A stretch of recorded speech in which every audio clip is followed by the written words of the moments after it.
है जो एक देश की बेटी का के साथ दुष्कर्म हुआ और उसके बाद हत्या हुई, इसमें देखिए घटना तो हो गई, लेकिन उसके बाद जिस तरह से सरकार ने और खासकर ममता बनर्जी को इसमें अधिक दोषी इसलिए माना जाएगा, न केवल वह देश प्रदेश की गृह मंत्री वहां पर मुख्यमंत्री हैं, अपितु उन्होंने अपने पास गृह मंत्रालय भी रखा हुआ है।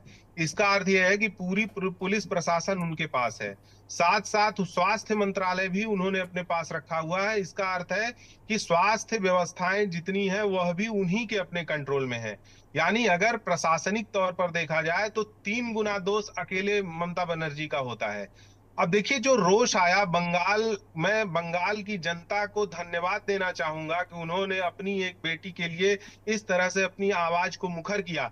और पूरे देश को बंगाल की जनता से सीखना चाहिए कि किस प्रकार से न्याय अगर नहीं मिलता है तो उस न्याय को छीनने के लिए सड़कों पर उतरा जा सकता है। तो ये एक अच्छी नजीर है कि अन्याय के विरुद्ध हम कैसे खड़े होंगे, भले ही हमारे पास जनबल है।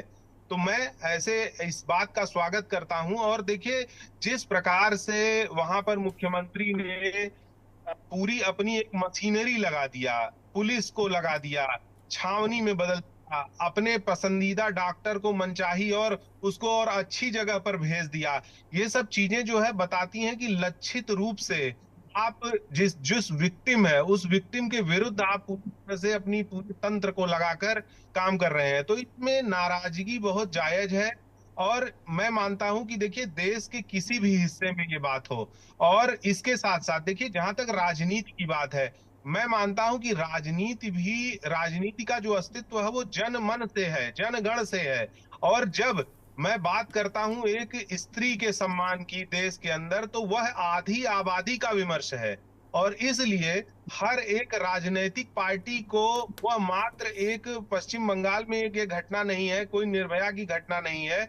और आज जिस तरह से उप राष्ट्रपति महोदय ने ये कहा कि जो है उनको भय लगता है, वो डरी हुई हैं, और इस तरह से उन्होंने बताया कि हमें भूलने की आदत है। तो बिल्कुल सही बात है। उन्होंने वास्तव में हमारे समाज पर बहुत ही कठोरता से चोट किया है, जो हमारी सबसे बड़ी कमजोरी है कि कोई भी घटना जब आती है हम थोड़े दिन उसको प्रति सेंटीमेंट हमारा रहता है और उसके बाद हम भूल जाते हैं।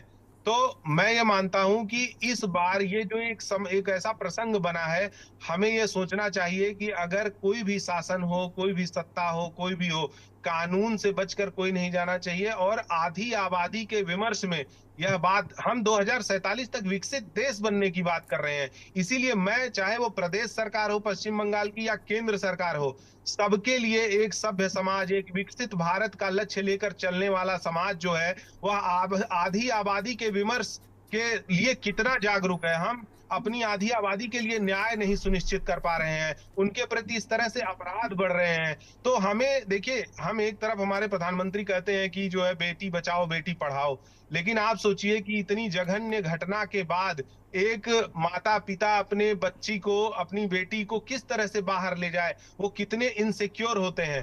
तो मेरा मानना है कि यह जितना राजनैतिक विषय है उतना ही ये सामाजिक विषय भी है। समाज को इस विषय पर उद्वेलित होना चाहिए। समाज को अपनी राजनैतिक मशीनरी पर इतना दबाव बनाना चाहिए कि ऐसी किसी भी घटना पे जीरो टॉलरेंस के साथ निपटा जाए, और साथ साथ ऐसी घटनाओं की पुनरावृत्ति नहीं होनी चाहिए। और इसके लिए मैं मानता हूं कि नागरिक पत्रकारिता को बहुत अहम रोल निभाना पड़ेगा इस सोशल मीडिया के युग में। और साथ साथ समाज को इस विषय पर बहुत खुलकर आना पड़ेगा कि अगर कोई भी बेटी हमारे समाज की ऐसे अन्याय के विरुद्ध खुलकर समाज में आती है, तो उसे हमें समाज में उसी रूप में स्वीकार करना चाहिए। उसे न्याय का एक सिंबल मानकर स्वीकार करते हुए उसको समाज में उसका समावेशन होना चाहिए। तो मुझे लगता है कि यह राजनीति, समाज, सबका बराबर का हिस्सेदारी है। और जैसा हमारी राष्ट्रपति महोदया ने कहा है, उससे हम सभी को सीखना चाहिए, हमें विचार करना चाहिए और उसको अंगीकार करना चाहिए।